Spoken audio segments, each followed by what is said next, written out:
मैं मुकेश साहू आप सभी का एक बार फिर से आपके अपने परिवार मुकेश ग्लोबल स्टडीज पर स्वागत करता हूं। आशा करता हूं कि आप सब लोग एकदम अच्छे हैं, एकदम शानदार हैं। तो एक बार सभी प्यारे साथी बताएंगे कि आप सब लोग कैसे हैं। उम्मीद करते हैं कि एकदम अच्छे हैं, एकदम बेहतरीन हैं, एकदम शानदार हैं। तो बच्चे, आज हम बात करने वाले अभ्यास 2 के बी के घातांक के बारे में। कक्षा 7 की जो मैथ है, ऑलरेडी इसके बहुत सारे क्लासेस हम लोग ले चुके हैं और इसके काफी सारे सूत्र हम लोगों ने पिछली क्लास में सॉल्व भी करवा चुके हैं।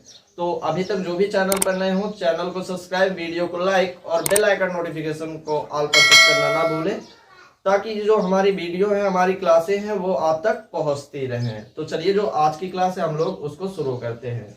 तो प्रश्न 1 पर है, सरल कीजिए। तो बच्चों, हम लोगों ने इसके बहुत सारे क्या किए हैं, सूत्रों को पिछली क्लासों में बताया है। अगर आप लोगों को सूत्र नहीं आएंगे तो अभ्यास 2 के बी के प्रश्नों को आप लोग हल नहीं कर पाओगे। तो आप लोग पहले इसके सूत्रों को याद कर लेना, फिर इसके बाद में आप लोग प्रश्नों को हल करोगे तो बहुत ही आसानी से आप लोगों को समझ में आ जाएगा। आप अपने पास में एक पेन और एक रफ ले लें, जिससे कि आप लोग हमारे साथ में प्रश्नों को हल करते हुए चलेंगे। तो चलिए, हम लोग हल करके आप लोगों को बताते हैं। हमने एक चीज आपको और बताया है कि जब किसी संख्या के आधार सेम होते हैं और घातांक क्या होते हैं, अलग अलग होते हैं। तो बच्चों, पहले तो हम एक आधार को नोट कर लेते हैं, फिर इसके बाद में जब हमारा मल्टीप्लाई का क्रॉस का चिन्ह लगा होगा तो इसके बाद में हम लोग ऊपर की जो घातांक है उसको क्या कर देते हैं, जोड़ देते हैं।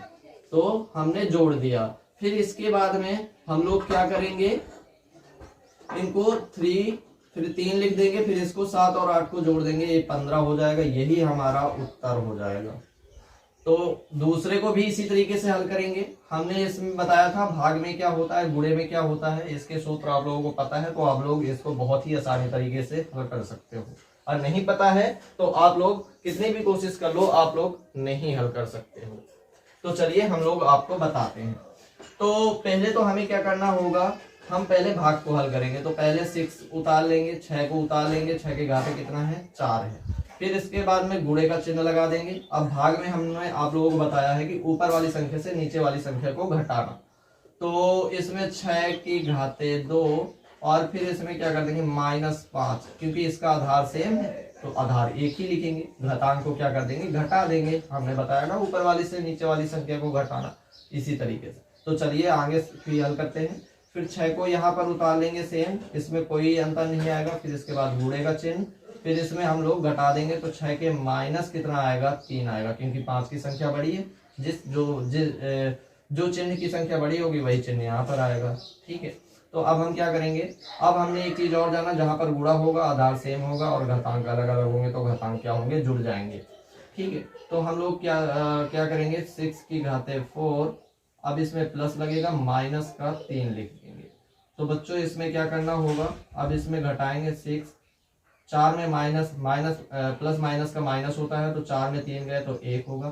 तो बच्चों, इसको इस तरीके भी लिख सकते हैं, बट आपकी बुक में क्या दे रखा है, 6 की घाते ओनली 6 बस दे रखा है, क्योंकि 1 जहां पर आएगा वहां पर ओनली 6 होगा, क्योंकि कभी भी संख्या 1 का गुणा करवाएंगे तो वही संख्या आएगी। ठीक है, इसी तरीके से हम तीसरे को भी हल करते हैं। पहले हम भाग को सॉल्व करेंगे। 5 की घाते 9 गुणे 5, दोनों की क्या है, आधार सेम है, तो क्या करेंगे, आधार में कोई डिफरेंस नहीं होगा, ओनली एक आधार नोट कर लेंगे और घातांक को क्या कर देंगे, माइनस में कर देंगे। तो बच्चों, ये क्या है, आपकी घातांक लगी हुई है। ठीक है, तो इसमें क्या करेंगे, 5, इसमें कोई अंतर नहीं आना है, फिर गुणे का चिन्ह, फिर इसमें 4, यानी कि घातांक आधार उतार लेंगे, घातांक को क्या कर देंगे, घटा देंगे, तो माइनस का क्या आएगा, 4 आएगा। इसके बाद में बच्चों, हम लोग 5 दोनों के क्या है, आधार सेम है, तो -9। अब इसमें क्या करेंगे, प्लस करेंगे, और ये माइनस में है तो -4। आपको पता होगा चिन्ह कि माइनस प्लस का माइनस होता है। ठीक है, तो इसमें -9 में 4 को घटा देंगे तो कितना हो जाएगा, 5 की घाते 5, यही हमारा उत्तर हो जाएगा। चलिए आगे हल करते हैं। अब इसमें एक चीज और देखेंगे, जब भी किसी संख्या में ना ही आधार सेम होंगे और ना ही घातांक सेम होंगे तो यहाँ पर कोई भी सूत्र यूज नहीं होगा, प्रयोग नहीं होगा। बच्चों, बहुत ही अच्छे से समझना, बहुत ही ध्यान से समझना, तो चीजें बहुत ही अच्छे तरीके से आपको समझ में आएंगी। ठीक है, तो हम लोग यहाँ पर क्या करेंगे, 2 गुणे 5, यहाँ पर कितने की घातांक लगी हुई है 2, तो यहाँ पर 2 बार 5 का गुणा करवा देंगे। फिर यहाँ पर प्लस का चिन्ह लगा हुआ है, फिर यहाँ पर 5 है, फिर गुणे 2 की घाते 5 लगा है, तो यानी कि 2 का गुणा 5 बार करवाना है। कितनी बार करवाना है, 5 बार करवाना है।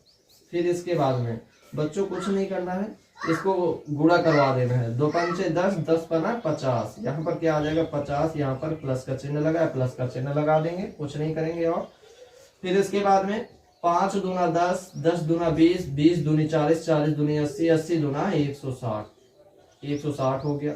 अब इसको क्या कर देंगे, जोड़ देंगे 210, यही हमारा उत्तर हो जाएगा। जितना हमसे प्रश्न पूछेगा उतना ही हमें सॉल्व करना है, उससे एक्स्ट्रा नहीं करना है। तो फिर इसको आप पांचवे को ऐसे ही हल करेंगे, यहाँ पर 2 का घात लगा हुआ है, ठीक है। तो अब इसमें देखिए आधार क्या है, सेम है, बीच में गुणा का चिन्ह दे दिया है, और दोनों घातांक क्या है, अलग अलग है। तो इसमें क्या करेंगे बच्चों, एक तो हम पहले आधार नोट कर लेंगे, इसके बाद में 2, फिर इसके बाद में क्या करना है, जोड़ना है तो 3 कर लेंगे।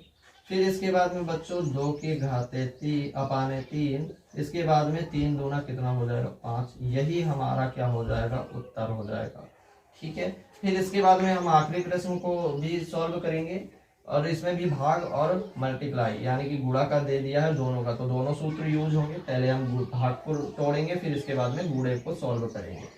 फिर इसके बाद में पहले तो हम देखेंगे, पहले इसको 4/9 यानी 4/9 को हम सेम उतार देंगे, इससे कोई मतलब नहीं है। फिर इसके बाद में इनको देखेंगे, इनका दोनों का आधार सेम है, घातांक अलग है, भाग बीच में दे दिया है, तो ऊपर वाली संख्या से नीचे वाली संख्या को घटा देना है। तो 4/9 एक लिख लिया हमने, एक आधार नोट कर लिया। अब इसके बाद में 4 - 5 घटा देंगे, ठीक है। तो अब इसके बाद में 4/9 को क्या करेंगे, यहाँ पर उतार देंगे, घातांक 3 है, फिर इसका गुणा का चिन्ह, फिर इसको भी 4/9। फिर इसके बाद में देखो बेटा कि यहाँ पर देखो 4 में से 5 है, तो इसमें -1 का आएगा, ठीक है। फिर इसके बाद में दोनों का आधार देखो सेम है, बीच में गुणा का चिन्ह है, फिर इसके बाद में दोनों घातांक अलग अलग है, तो इसमें एक ही चीज दिख रहा है, दोनों को जोड़ना पड़ेगा। और चिन्ह यहाँ पर है, चिन्ह को विशेषकर ध्यान रखिएगा, 4/9। अब इसमें 3 प्लस, अब ये माइनस के तो माइनस का कर देना है, ठीक है, आप माइनस का ही करेंगे। फिर इसके बाद में हम लोग 4/9। फिर बेटा इसमें एक चीज और ध्यान देना कि ये माइनस और प्लस का है, माइनस प्लस का माइनस होता है, चिन्ह को विशेषकर याद रखिएगा, चिन्ह में ही हर चीज है। एक चिन्ह डिस्टर्ब हो जाएगा, आपका पूरा का पूरा प्रश्न गलत हो जाएगा, ठीक है। तो इसमें माइनस का 1 करेंगे, तो इसमें क्या बच जाएगा 2, यही हमारा उत्तर हो जाएगा। उम्मीद करता हूं कि आप सब लोगों को बहुत ही अच्छे तरीके से समझ में आया होगा, और हमारे साथ में ऐसे ही रफ पेन आप सभी लोग लेकर बैठा करिए, ताकि जब हम सॉल्व करें तो आप अपनी कॉपी में नोट करें और चीज़ों को समझते हुए चलें। और जो भी चैनल पर नए हो, चैनल को सब्सक्राइब कर लीजिएगा, ताकि जो हमारी क्लासें हैं वो आप तक पहुंचती रहें। तो आज की वीडियो को हम